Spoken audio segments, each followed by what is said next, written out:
If you have your home for sale and a buyer has made an appointment to view the property, have a showing, typically shortly after that appointment, as a seller, you're going to be very curious about what did the buyer think about the home.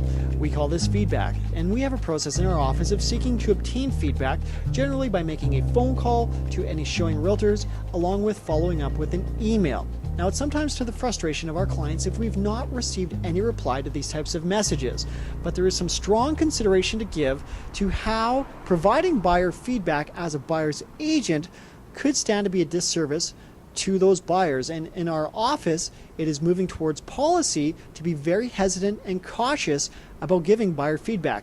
Here's how, as an example, it could be a disservice to a buyer. Let's say you're showing a property and the buyer shares with you very specific information about why they love the house. Their best friends live 5 doors down, their parents are a half block away, their kids go to school across the street. This is the perfect house for them.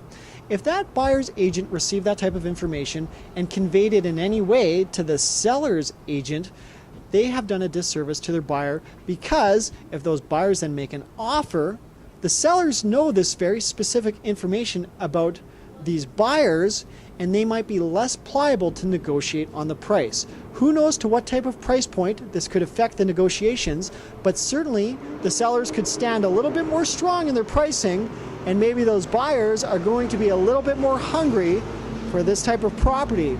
And in that case, that buyer's realtor, by saying too much, has again done his buyers a disservice. This is a very strong example. I think probably not getting the feedback that we're seeking at times is just because it's hard to fit in the things to do list for the agents who are out showing lots of different properties, and there's always a combination of reasons. But it is food for thought, and if we're not getting those callbacks, it could be there is a shift happening in what office policy is across the board in the Calgary real estate market.